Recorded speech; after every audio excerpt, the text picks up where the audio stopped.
রহমান। এখন এই আর রহমান কোথায় থাকে, সাথে সাথে আল্লাহ পাক সেই পরিচয় দিয়েছেন। আলাল আরশে ইস্তাওয়া, কোরআন নাজিলকারী যে আল্লাহ, তিনি থাকেন কোথায়? নাকি তিনি সব জায়গায়, গাছে বাতাসে পানিতে সব জায়গায় থাকেন? কোথায় থাকেন? আলাল আরশে, আরশে ইস্তাওয়া, তিনি আরোহণ করেন, আর আরশে আরোহণ করেন। আল্লাহ সুবহানাহু ওয়া তাআলার একটা অবস্থান স্থল আছে, তার অবস্থান স্থলটা হলো কোথায়? আলাল আরশ। রহমান থাকেন আরশে ইস্তাওয়া, এবং তিনি সেখানে আরোহণ করেন ওই আরশের উপর। তাহলে বোঝা গেল কোরআন নাজিলকারী কোথায় থাকেন? আরশে আজিমে থাকেন। আল্লাহ সুবহানাহু ওয়া তাআলার একটা আরশ আছে, সেই আরশের তিনি মালিক। জুল আরশিল মাজিদ কোন সূরায় আছে? সূরা আল বুরুজের মধ্যে আল্লাহ পাক বলছে জুল আরশিল মাজিদ, তিনি আরশে মাজিদের মালিক। তার একটা আরশ আছে এবং তিনি সেই আরশে অবস্থান করেন। তিনি সব জায়গায় বিরাজমান নন, তিনি সর্বত্র বিরাজমান নন। তার অবস্থান স্থল হলো কোথায়? আলাল আরশ। এই আয়াতে কারিমাটার ব্যাপারে একটু ব্যাখ্যা দরকার, এজন্য এটার একটু আমরা ব্যাখ্যার দিকে যাব। আর রহমান আলাল আরশে ইস্তাওয়া, কারণ হলো আমাদের দেশের অনেক মুসলিম না জেনে বিশ্বাস পোষণ করে যে আল্লাহ নাকি সর্বত্র বিরাজমান। আমাদের দেশের বই পুস্তকে লেখা থাকে যে আল্লাহ সর্বত্র বিরাজমান। এটা হলো কুফরি, একটা শিরকি আকীদা। আল্লাহ সুবহানাহু ওয়া তাআলা সর্বত্র বিরাজমান নন। আল্লাহ সুবহানাহু ওয়া তাআলা একটা নির্দিষ্ট জায়গায় থাকেন, তবে আল্লাহ সুবহানাহু ওয়া তাআলার দৃষ্টি, শ্রবণ শক্তি, ক্ষমতা, কুদরত এগুলো সর্বত্র বিরাজমান। এটা হলো আমাদের আকীদা, আহলুস সুন্নাহ ওয়াল জামাতের আকীদা। প্রথমে আমরা দেখব, এটা হলো তাফসিরে ইবনে কাসির। তাফসিরে ইবনে কাসির আহলুস সুন্নাহ ওয়াল জামাতের নির্ভরযোগ্য তাফসির, মানে আহলুস সুন্নাহ ওয়াল জামাতের আকীদার ভিত্তিতে এই তাফসির লেখা হয়েছে ইবনে কাসির।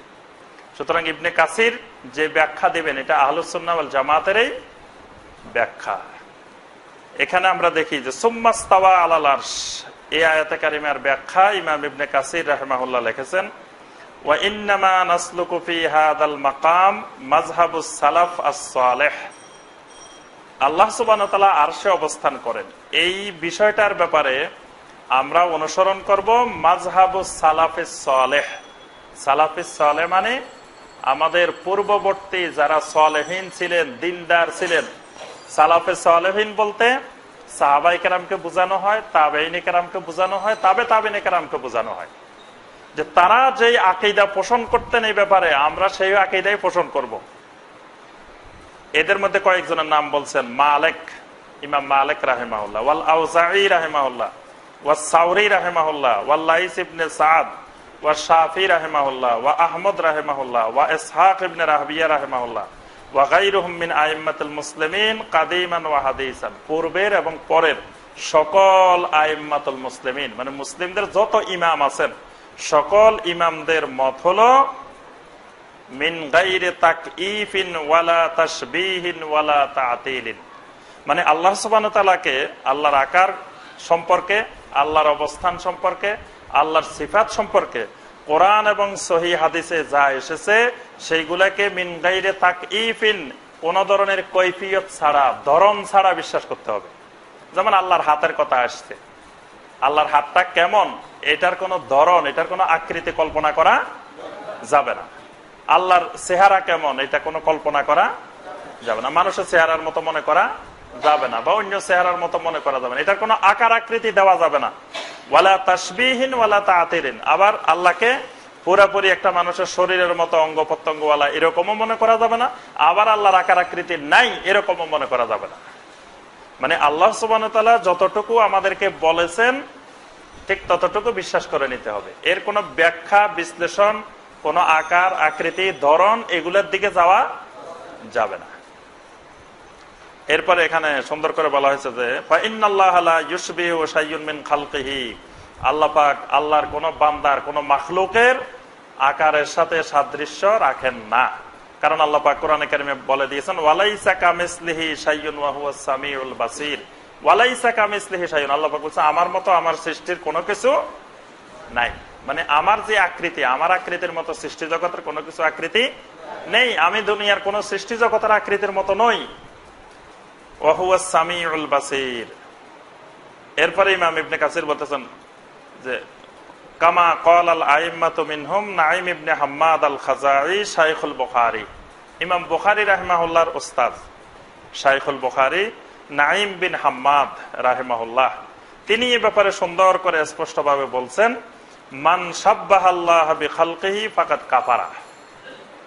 যে ব্যক্তি আল্লাহ সুবহানাহু ওয়া তাআলার সাথে আল্লাহর সৃষ্টির কোন সাদৃশ্য কল্পনা করবে ফাকাদ কাফারা, সে কুফরি করবে। যদি বলে যে আল্লাহর হাতটা আমাদের হাতের মতো, যে আমাদের হাত 20 ইঞ্চি, আল্লাহর হাত 500 ইঞ্চি, মানে আল্লাহর হাত আল্লাহ হিসাবে বড়, এরকম আল্লাহ সুবহানাহু ওয়া তাআলার হাতকে যদি, আল্লাহর চেহারাকে, আল্লাহর পাকে যদি মানুষের সাথে বা কোন সৃষ্টি জগতের সাথে সাদৃশ্য করে ফাকাদ কাফারা, তাহলে সে কুফরি করবে। ওয়ামান জাহাদা মা ওয়াসাফাল্লাহু বিহি নাফসাহু ফাকাদ কাফারা। আবার আল্লাহ সুবহানাহু ওয়া তাআলা নিজে আল্লাহ সম্পর্কে যে সকল সিফাত বর্ণনা করেছেন, এই সকল সিফাতকে কেউ যদি অস্বীকার করে ফাকাদ কাফারা, সেও কাফের।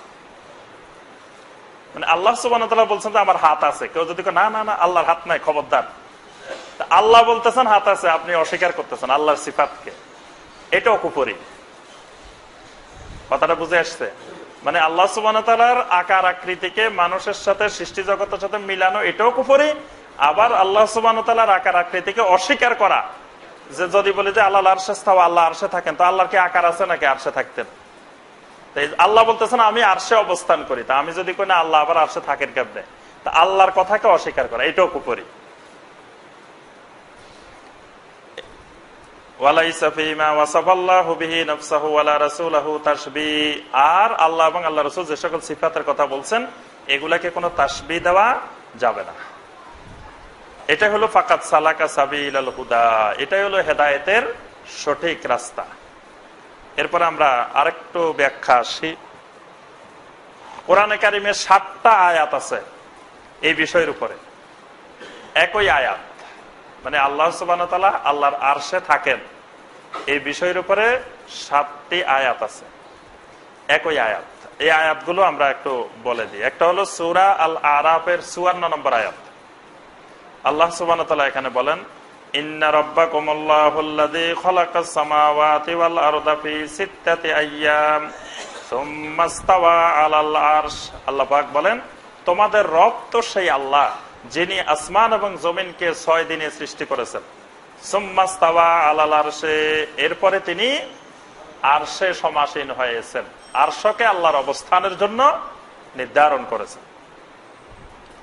সূরা ইউনূসের 3 নম্বর আয়াত আল্লাহ পাক বলেন, ইন্না রাব্বাকুমুল্লাহুল্লাযী খালাকাস সামাওয়াতি ওয়াল আরদা ফি সিত্তাতি আইয়াম, তোমাদের রব তো তিনি সেই আল্লাহ যিনি আসমান জমিনকে 6 দিনে সৃষ্টি করেছেন। সুম্মা ইসতাওয়া আলাল আরশে, এরপরে তিনি আরশে সমাসীন হয়েছেন। ইউদাব্বিরুল আমরা, তিনি সমস্ত বিষয় সেখান থেকে আরশ থেকে পরিচালনা করেন। মা মিন শাফিইন ইল্লা মিন বাদি ইজনিহি, আল্লাহর অনুমতি ছাড়া কে আল্লাহর কাছে শাফাআত করবে? এখানে আল্লাহ পাক বলছে সুম্মা ইসতাওয়া আলাল আরশ। সূরা আর-রা'দের 2 নম্বর আয়াত, আল্লাহুল্লাযী রাফা'আস সামাওয়াতি বিগাইরি আমাদিন তারাউনাহা সুম্মা ইসতাওয়া আলাল আরশ, আল্লাহ তো তিনি যিনি আসমানগুলোকে সুউচ্চে স্থাপন করেছেন, বিগাইরি আমাদিন, কোন প্রকারের খুঁটি ছাড়া, তারাউনাহা, যে আসমানকে তোমরা দেখো, সারা পৃথিবী ঘুরে দেখো, কোনখান থেকে আসমানের একটা খুঁটি পাওয়া যাবে না। খুঁটি ছাড়া যিনি আসমান গুলাকে সুউচ্চে স্থাপন করেছেন, তিনি হলেন সেই আল্লাহ। সুম্মা ইসতাওয়া আলাল আরশে, তিনি আরশে আরোহণ করেছেন। আবার এই সূরা তাহার এই যে 5 নম্বর আয়াত, আর রহমানু আলাল আরশে ইসতাওয়া। তারপর একটা হলো সূরা আল ফুরকানের 59 নম্বর আয়াত, আল্লাহ পাক বলেন, আল্লাযী খালাকাস সামাওয়াতি ওয়াল আরদা ওয়া মা বাইনাহুমা ফি সিত্তাতি আইয়াম, যিনি আসমান জমিন এবং তার মাঝখানে যা কিছু আছে সবগুলোকে 6 দিনে সৃষ্টি করেছেন।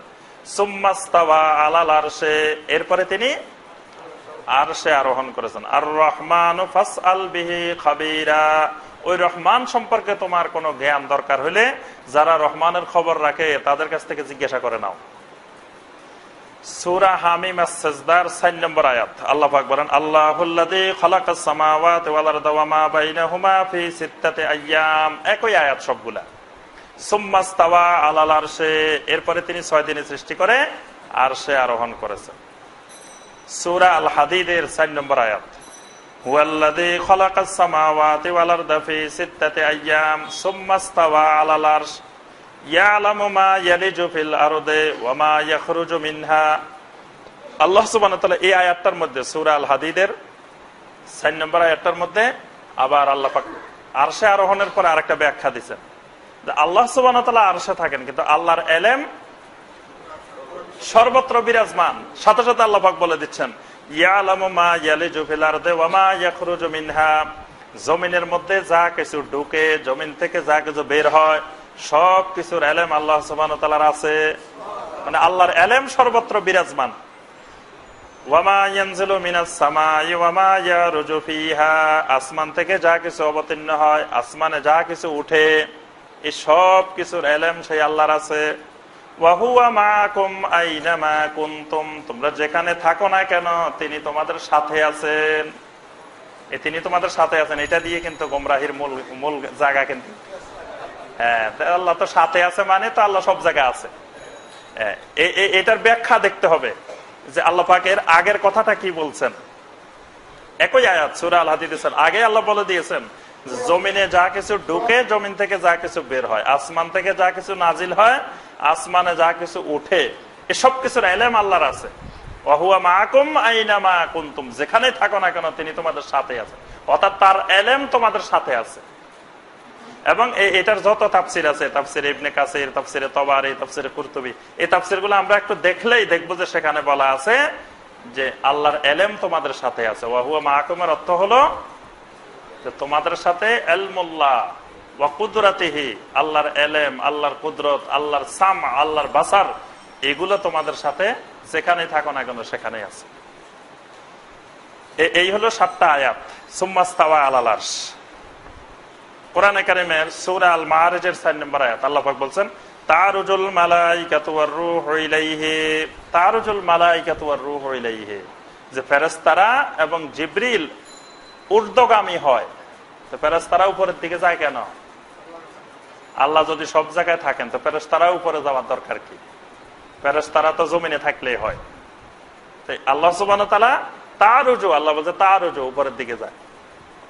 সূরা আল ফাতিরের 10 নম্বর আয়াত আল্লাহ পাক বলেন, ইলাইহি ইয়াসআদুল কালিমুত তাইয়্যিব ওয়াল আমালুস সালিহু ইয়ারফাউহু, কালিমুত তাইয়্যিব, উত্তম কথাসমূহ, ইলাইহি ইয়াসআদু, আল্লাহর দিকে উঠিয়ে নেওয়া হয়, উপরের দিকে নেওয়া হয়।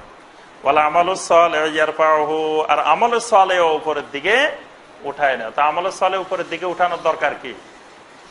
কালিমুত তাইয়্যিব উপরের দিকে উঠানোর দরকার কি? আল্লাহ উপরে থাকেন, এই জন্য উপরের দিকে উঠাইতে হয়। ঈসা আলাইহিস সালামকে আল্লাহ পাক কোথায় নিয়ে গেছেন? আকাশে নিয়ে গেছেন। এটার ব্যাপারে আল্লাহ বলেছে বাল রাফাহুল্লাহু ইলাইহি, ঈসা আলাইহিস সালামকে তো উপরের দিকে আল্লাহর কাছে নিয়ে যাওয়া হয়েছে। রাফাহুল্লাহ, আল্লাহ তাকে তুলিয়ে নিয়েছেন। ইলাইহি, কোন দিকে? ইলাল্লাহ, আল্লাহর দিকে। তা আল্লাহ কোন দিকে? ঈসা আলাইহিস সালামের এদিকে নিচে, নিচে এদিকে। তাহলে আল্লাহ বলতেছে ইলাইহি, মানে আমি আল্লাহর দিকে নিয়ে আসছি। তা আল্লাহ কোন দিকে? উপরের দিকে। আবার সূরা আলে ইমরানের 55 নম্বর আয়াতে বলছে, ওয়া রাফিউকা ইলাইয়া, ঈসা আমি তোমাকে আমার দিকে নিয়ে আসব, তোমাকে তুলে। তা আমার দিকে মানে কোন দিকে নিয়ে গেছেন? উপরের দিকে নিয়ে গেছেন। আমরা জানি যে আল্লাহর কিতাবগুলো নাজিল হয়, ইন্না আনজালনা নাযালনা, আল্লাহর কিতাব নাজিল হয়। নাজিল মানে হলো উপরের থেকে নিচের দিকে আসা। তাহলে কোরআনে কারীম কোন দিক থেকে কোন দিকে আসছে? উপর থেকে নিচের দিকে। তা আল্লাহ যদি নিচের থেকে থাকতো তাহলে উপরের থেকে নিচে আসার দরকার কি? আল্লাহ সুবহানাহু ওয়া তাআলা উপরে, এজন্য নিজে আসছে। কিবলা পরিবর্তন, তাহবিলে কিবলা, আমরা জানি যে নবী সাল্লাল্লাহু আলাইহি ওয়াসাল্লাম 17 মাস মদিনায় হিজরতের পরে সালাত আদায় করছেন মসজিদে আকসার দিকে। এরপরে কিবলা পরিবর্তন হয়ে মসজিদে হারামের দিকে হয়েছে।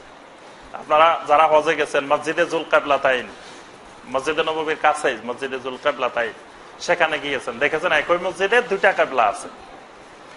সূরা আল বাকারার 144 নম্বর আয়াতে আল্লাহ পাক বলেছেন, কাদ নারা তাকাল্লুবা ওয়াজহিকা ফিস সামা, আপনি সালাতের মধ্যে বারবার খালি আপনি আকাশের দিকে তাকাইতেছেন। আমি বারবার দেখতেছি যে আপনি খালি আকাশের দিকে তাকান। আল্লাহ বলেছে কাদ নারা, আমি দেখতেছি, তাকাল্লুবা ওয়াজহিকা ফিস সামা, আপনি খালি বারবার আকাশের দিকে তাকান। কেন বারবার আকাশের দিকে তাকান? মানে নবী সাল্লাল্লাহু আলাইহি ওয়াসাল্লাম আল্লাহর হুকুমের জন্য মসজিদে আকসার দিকে সালাত আদায় করতেছেন, কিন্তু নবী সাল্লাল্লাহু আলাইহি ওয়াসাল্লামের মন চাচ্ছিল মসজিদে হারামের দিকে। তিনি আল্লাহর কাছ থেকে আশা করতেছেন যে কিবলা পরিবর্তন হবে। আল্লাহ উপরের দিকে বলেই তো নবী সাল্লাল্লাহু আলাইহি ওয়াসাল্লাম বারবার উপরের দিকে তাকাইতেছেন। আল্লাহ তো নিচের দিকে হইলে আর উপরের দিকে তাকানোর দরকার নেই। যে নবী সাল্লাল্লাহু আলাইহি ওয়াসাল্লামের মেরাজ হয়েছে, মেরাজের যে হাদিসগুলো, কোরআনে কারিমের আয়াত, অনেকগুলো হাদিস নবী সাল্লাল্লাহু আলাইহি ওয়াসাল্লামের মেরাজের মধ্যে আমরা দেখবো নবী সাল্লাল্লাহু আলাইহি ওয়াসাল্লাম কোন দিকে গেছেন। প্রথম আকাশে এক নবীর সাথে দেখা হলো, দ্বিতীয় আকাশে দেখা হলো, তৃতীয় আকাশে দেখা হলো, চতুর্থ আকাশে, এই সকল আকাশ অতিক্রম করতে করতে করতে তো উপরের দিকে গেছেন। তা আল্লাহ যদি উপরের দিকে না থাকতো তাই নবী সাল্লাল্লাহু আলাইহি ওয়াসাল্লাম উপরের দিকে যাওয়ার দরকারটা কি? আল্লাহ সব জায়গায় বিরাজমান থাকলে তো নবী সাল্লাল্লাহু আলাইহি ওয়াসাল্লামের মেরাজ মক্কাতে বসেই হতে পারতো। এইদিকে আসমান ভেদ করিয়ে তো উপরের দিকে নেওয়ার দরকার নাই। নবী সাল্লাল্লাহু আলাইহি ওয়াসাল্লামের হাদিস, সহিহ আল বুখারীর হাদিস, নবী সাল্লাল্লাহু আলাইহি ওয়াসাল্লাম বলেন, ওয়াইদা সাআলতুমুল্লাহাল জান্নাতা ফাসআলুহুল ফিরদাউস, আমার উম্মতরা যখন তোমরা আল্লাহর কাছে কোনো জান্নাত চাইবা, ফাসআলুহুল ফিরদাউস, সবচেয়ে ভালোটা চাইবা। সুবহানাল্লাহ। চাইবা যখন আল্লাহর কাছে, তো নিচেরটা চাইবা কেন? ফাসআলুহুল ফিরদাউস, তোমরা আল্লাহর কাছে ফিরদাউস চাও, জান্নাতুল ফিরদাউস চাও। ওয়া ইন্নাহু আওসাতুল জান্নাহ ওয়া ফাওকাহু আরশুর রহমান, কারণ ওই জান্নাতুল ফেরদাউস হলো জান্নাতের মাঝখানে অবস্থানকৃত, ওয়া ফাওকাহু আরশুর রহমান, আর জান্নাতুল ফেরদাউসের ছাদ হলো, জান্নাতুল ফেরদাউসের ছাদ হলো আরশুর রহমান, আল্লাহ পাকের আরশ। সুবহানাল্লাহ। মানে ওই জান্নাতে যদি থাকতে পারো তো আল্লাহর একবারে কাছে থাকবা। মানে তোমার ছাদের উপরে আল্লাহ, ছাদের নিচে তুমি। সুবহানাল্লাহ। এই জন্য এই জান্নাতুল ফেরদাউস চাও তোমরা বেশি বেশি করে। তাহলে এখানে নবী সাল্লাল্লাহু আলাইহি ওয়াসাল্লাম বলে দিলেন যে ওয়া ফাওকাহু আরশুর রহমান, জান্নাতুল ফেরদাউসের ছাদে হলো, উপরেই হলো আল্লাহর আরশ। জয়নব বিনতে জাহাশ রাদিয়াল্লাহু তাআলা আনহা, আমাদের মা, আমাদের সম্মানিত আম্মা জান জয়নব বিনতে জাহাশ রাদিয়াল্লাহু তাআলা, আমরা সূরা আল আহজাবের তাফসিরে উনার সম্পর্কে বিস্তারিত আলোচনা করেছি। উনার বিবাহ কিভাবে হয়েছিল, যে প্রথম যায়েদ বিন হারেসা রাদিয়াল্লাহু তাআলা আনহু বিয়ে করেছিলেন, পরে তার বিয়ের তালাক হলো, পরে আল্লাহ পাক হুকুম দিলেন যে নবী সাল্লাল্লাহু আলাইহি ওয়াসাল্লামকে বিয়ে করার জন্য নির্দেশ দিলেন। এই জন্য জয়নব বিনতে জাহাশ রাদিয়াল্লাহু তাআলা আনহা সবসময় একটা গর্ব করতেন, গর্ব করে সবাইকে বলতেন যে শোনো তোমরা, যাওজাকুন্না আহালিকুন্না ওয়া যাওয়াজানিল্লাহু মিন ফাওকি সাব'i সামাওয়াত। আল্লাহু আকবার। তিনি বলতেন যে শোনো সবাই দুনিয়ার মানুষেরা, যে তোমাদের দুনিয়ার সকল মানুষের বিয়ে হয় জমিনে, কিন্তু আমি জয়নব বিনতে জাহাশের বিয়ে হয়েছে সপ্তম আকাশের উপরে। সুবহানাল্লাহ। আমি জয়নব বিনতে জাহাশের বিয়ে হয়েছে সপ্তম আকাশের উপরে। যাওয়াজানিল্লাহ, আল্লাহ আমার বিয়ে ঠিক করে দিয়েছেন, আল্লাহ স্বয়ং নিজে আমার বিয়ে ঠিক করছেন। মিন ফাওকি সাব'i সামাওয়াত, সপ্তম আকাশের উপরের থেকে আমার বিয়ে ঠিক হয়েছে, আল্লাহ পাক সেখান থেকে ঠিক হয়েছে। কারণ নবী সাল্লাল্লাহু আলাইহি ওয়াসাল্লাম চাচ্ছিলেন না বিয়ে করতে, কিন্তু আল্লাহ সুবহানাহু ওয়া তাআলা নির্দেশ দিয়েছেন যে আপনাকে বিয়ে করতেই হবে। কেন চাচ্ছিলেন না নবী সাল্লাল্লাহু আলাইহি ওয়াসাল্লাম? ওই যে পালক পুত্রের বউ, আবার তালাক হয়ে গেছে, মানুষ বলবে যে, শয়তানেরা মুনাফিকরা বলবে যে ওই তাকে বিয়ে করার জন্য তালাক দিয়েছে, নাউজুবিল্লাহ। বিভিন্ন রকমের শয়তানি চক্র এখানে কাজ করবে, এই জন্য নবী সাল্লাল্লাহু আলাইহি ওয়াসাল্লাম চাচ্ছিলেন না বিয়ে করতে। কিন্তু আল্লাহর আরশ থেকে, উপরের থেকে, সপ্তম আকাশের উপরের থেকে সিদ্ধান্ত। একবার মুআবিয়া ইবনে হাকাম রাদিয়াল্লাহু তাআলা আনহু থেকে বর্ণিত হাদিস, সহিহ মুসলিমে আছে, বায়াকিতে আছে, নবী সাল্লাল্লাহু আলাইহি ওয়াসাল্লামের কাছে এক কৃতদাসীকে আনা হলো, এনে জিজ্ঞেস করা হল, বললো যে ইয়া রাসূলুল্লাহ, আমি কৃতদাসীকে আযাদ করতে চাই। তো নবী সাল্লাল্লাহু আলাইহি ওয়াসাল্লাম জিজ্ঞাসা করলেন ওই মহিলাকে যে আইন আল্লাহ, দাসী তুমি বলো আল্লাহ কোথায়? তখন ওই মহিলা বলল ফিস সামা, আল্লাহ তো আকাশে থাকেন, আল্লাহ আকাশে। সুবহানাল্লাহ। তারপরে জিজ্ঞেস করলেন মান আনা, আমি কে? বললো যে আনতা রাসূলুল্লাহ, যে আল্লাহ আকাশে থাকে সেই আল্লাহর রাসূল আপনি। সুবহানাল্লাহ। দেখেন, একজন গোলাম, একজন কৃতদাসী আল্লাহ কোথায় জানে, আর আমরা এত জ্ঞানী, এত পণ্ডিত, এত কিছু, ওই আল্লাহ কোথায় সেটাই জানি না। একজন কৃতদাসী গোলাম, মহিলা গোলাম, তাকে নবী সাল্লাল্লাহু আলাইহি ওয়াসাল্লাম জিজ্ঞেস করলেন আইন আল্লাহ, মহিলা বললেন ফিস সামা, মহিলা আল্লাহ আকাশে। নবী সাল্লাল্লাহু আলাইহি ওয়াসাল্লাম বলেন আতিকহা ফা ইন্নাহা মুমিনা, এই মহিলারে এখনই আযাদ করে দাও, এই মহিলা মুমিন। সুবহানাল্লাহ।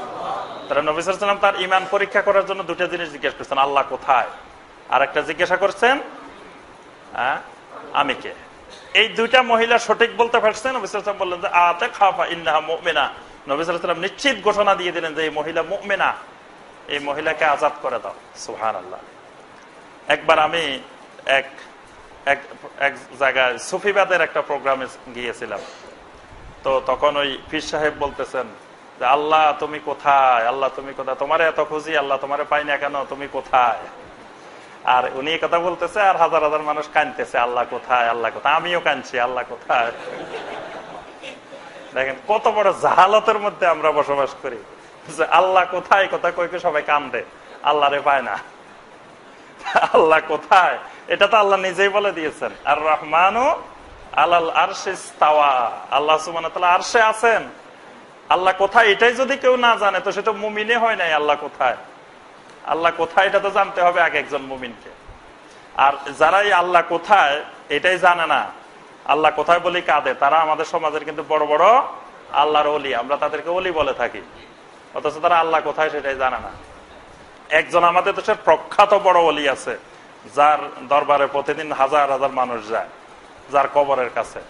তো তিনি বলছেন যে আমি 36 বছর ধরে আল্লাহকে খুঁজছি, আল্লাহকে কোথাও পাই নাই, সর্বশেষে দেখি আমি নিজেই আল্লাহ। আল্লাহকে খুঁজতে খুঁজতে 36 বছর খুঁজছি, আল্লাহকে কোথাও পাই নাই, তো শেষে দেখি যে আল্লাহ আমার ভিতরে ঢুকে আছে, আমি নিজেই তো আল্লাহ। নাউজুবিল্লাহ। তো এই যারা এরকম কথা বলে তারা কিন্তু আমাদের সমাজের সবচেয়ে বড় বড় আল্লাহর ওলি। ইমাম আবু হানিফা রাহিমাহুল্লাহ তার একটা আকীদার কিতাব হলো আল ফিকহুল আকবার। আল ফিকহুল আকবরের ভিতরে ইমাম আবু হানিফা রাহিমাহুল্লাহ স্পষ্ট করে সুন্দর করে বলছেন যে আল্লাহ সুবহানাহু ওয়া তাআলার অবস্থান হলো আলাল আরশ। এবং কেউ যদি বলে যে আল্লাহ আসমানে না জমিনে, আমি সেটা জানি না, আবু হানিফা রাহিমাহুল্লাহ বলেন এই লোক নিশ্চিত কাফের। যে লোক বলে যে আল্লাহ আসমানে না জমিনে, এটা আমি জানি না, ইমাম আবু হানিফা রাহিমাহুল্লাহ বলেন যে এই লোকটা স্পষ্ট রূপে কাফের। কারণ আল্লাহ বলে দিয়েছেন আমি আসমানে থাকি, আমি আরশে থাকি। হে বলে যে আল্লাহ আসমানে না জমিনে জানি না, তো তুমি জানো নাকি? আল্লাহ জানাই দিলেন তাও জানো না। এই জন্য ইমাম আবু হানিফা রাহিমাহুল্লাহ বলেন এই লোক ইমানদার হবে না, এই লোক কাফের। কোরআনে কারিমের কয়েকটি আয়াত আছে, ওই আয়াতগুলোর কারণে আমাদের সমাজে বিভ্রান্তি ছড়ায়। দেখবেন যে যেখানে যাবেন সেখানে একটা বলবে যে ওয়াহুয়া মাআকুম আইনামা কুনতুম, আল্লাহ বলছে তুমি যেখানেই থাকো না কেন আমি তোমাদের সাথে আছি। ওয়াল্লাহু মা'আস সাবিরিন, আল্লাহ পাক ধৈর্যশীলদের সাথে থাকেন। ওয়া নাহনু আকরাবু ইলাইহি মিন হাবলিল ওয়ারিদ, আমি বান্দার একেবারে গাড়ের নিকটেও থাকি, তার থেকে নিকটে থাকি। এই যে আয়াতগুলো আসছে, দেখবেন যে যার কাছে বলবেন সে আপনাকে এই আয়াতগুলো বলবে। তো এই আয়াতগুলো না জানলে আপনি তো করবেন আসলে তো ঠিক কথা, আল্লাহ তো আমার সাথেই আছে, আবার আরশে আছে, আপনি তো আবার গেছেন শেষ, আকীদা সব শেষ।